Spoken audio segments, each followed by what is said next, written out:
Hey everybody, it's your boy Surge Dragon, and welcome back to another edition of the Heavens Monsters podcast. What's up? They still playing music out there. Yeah, they are. Sorry for this background music. It's my neighbors. They're having a mariachi karaoke. So we're going to be a little bit loud. We're going to try to. In which case, you should know that, definitely. You should do it, my brother. You and me are Hispanics in this group. I am not Hispanic. Yes, you are. Mexican, Hispanic, whatever you want to call it. I'm from Russian. Dad, you ain't no Russian. I'm the Russian. What are you talking about? I'm part Russian. Anyway, with me, as you just saw, we're going to cover AEW, first and foremost, on December 4th. Thank you. With me is Renee, who just went over there to get a drink. Helped himself, no problem. And, of course, we also got Andre Mitchell. We got Mike Henry. Hello.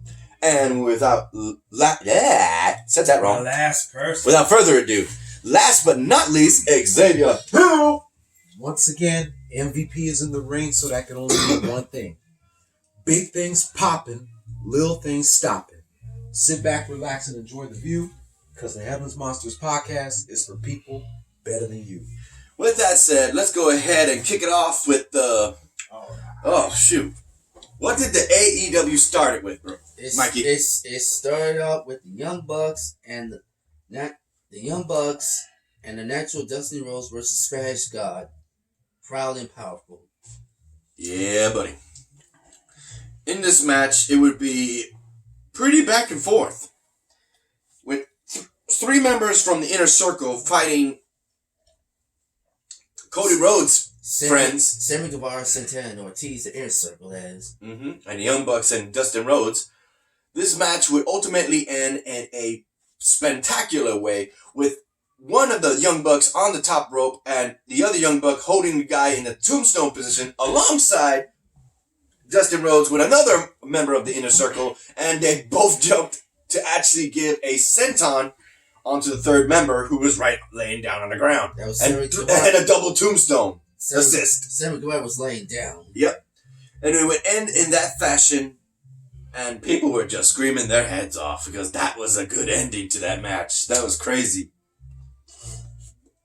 That was a triple finisher special right there. In which case, Xavier, were you able to watch AEW? Oh yeah, I did watch AEW. What was your favorite part of that match? Well, one of the Young Bucks was given all three, what's his name? Ortiz Santana and Sammy Guevara in triple suplexes. That was the shit. There you go. Yeah, fun fact, Sammy Guevara is from Houston, Texas. Yes. Another regrettably. Yeah. Damn. I know the Spanish God, as he's being called. What the fuck? And we got Spanish music in the background. Goddamn. If you still hear it, I'm sorry. Anyway, with that said, what's the next thing on the list, Mikey? Next one is Trent versus Ray Phoenix. But damn, they turned it up. I think I skimmed through that match. How did it end, Mikey? It ended when Phoenix rolled through for a cutter and then hit a spinning muscle buster on Trent for the win. Oh, yeah, that was crazy. I think he just created that finisher in a fly. Because I thought he was going to slam him or do a squat. Nope. He flat up flipped him and turned him into a different finisher altogether. That was crazy. What was your take on that, Xavier? What was your favorite part? I was hoping that Trent would win, but oh well. Yeah, one half of the best friends, if I remember correctly, right? Right. Next thing on the list, Mikey. The American Nightmare. Cody came out to the ring to address the AEW faithful as Tony Schiavone was waiting in the ring to get Cody's thoughts. Damn. Former WCW commentator Tony Schiavone. Schiavone, yes. Oh. You know what? I'm not even going to take this. If you remember what Cody did, Xavier, the things he listed, go ahead and mention. What did he do? I think I missed that part. What did he say, Mikey? He said he's ready for the Butcher and the Blade, and when they want to have a match, he'll even let them pick his tag partner. And called out his former friend Maxwell Jacob Friedman. Yeah, A this is bootleg version of Chris Jericho. Yep, this is the kind of thing that I was hoping Xavier would talk about because I don't know nothing about this crap. Ultimately, in order to get his revenge for what he did at Full Gear, excuse me, thank you, it would be him actually putting stuff up for him to pick a fight, to actually have MJF accept his offer to fight him because MJF kept declining each and every time. So one thing, he pulled out a pair of keys to a vehicle that he named, I don't know the name brand of the car, but it's probably very expensive. And he actually put it there. You want it? It's yours. He even mentioned the most expensive thing on his body, and that's the Rolex watch. He says, you want it? Take it. He even goes so far as to actually have a briefcase full of 50 grand, $50,000, Yep. and one exception of $100 bill given to a small boy who is literally a fan of MJF because of the fact of the wardrobe he's wearing. The boy says, thank you, but damn, all that shit, that is a lot of money. That is a lot of money. What the heck are you doing? No, you covering it up with the sneezing to it. Okay, let me just...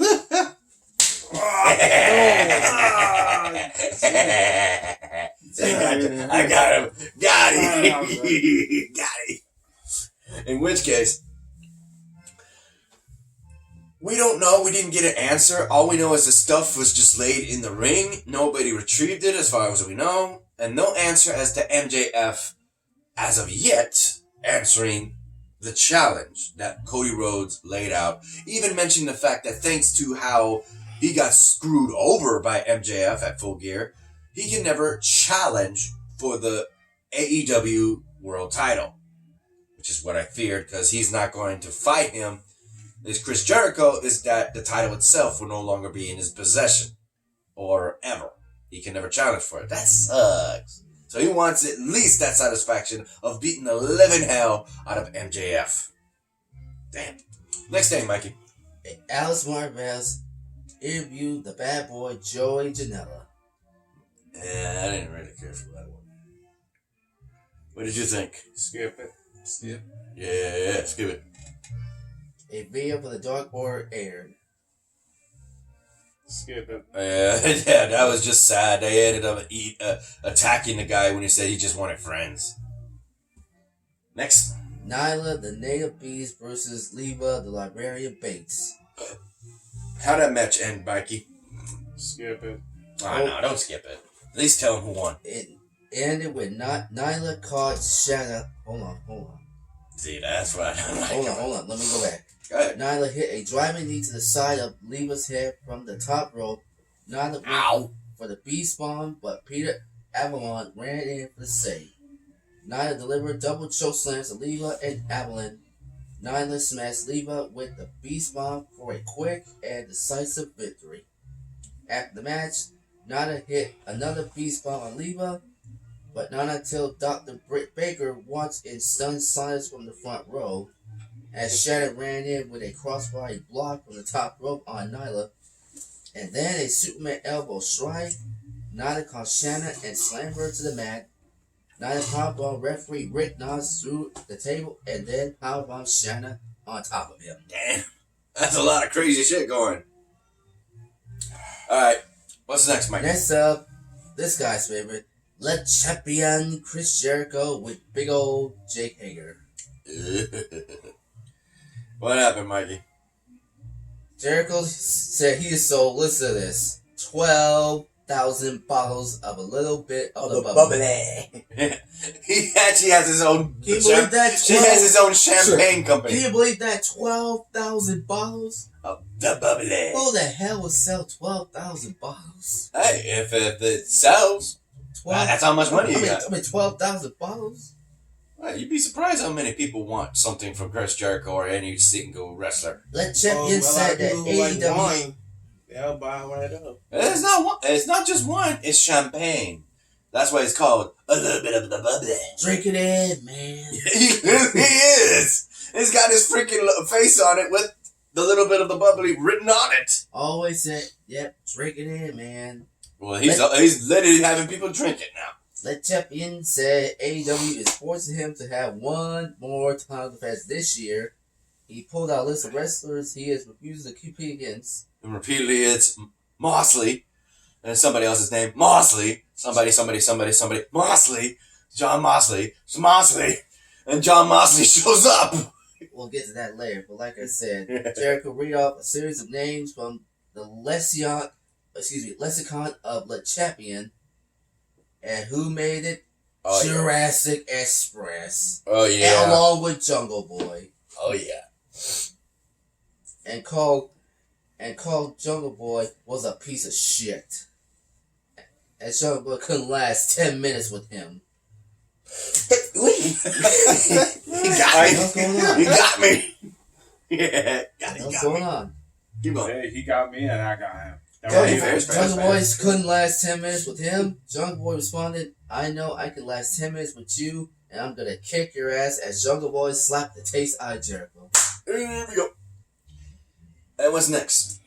The match was set for AEW Dynamite on December 18th. Next up, Chris Statlander versus Hikaru Shida. Is it Shida? Huh? S-H-I-D.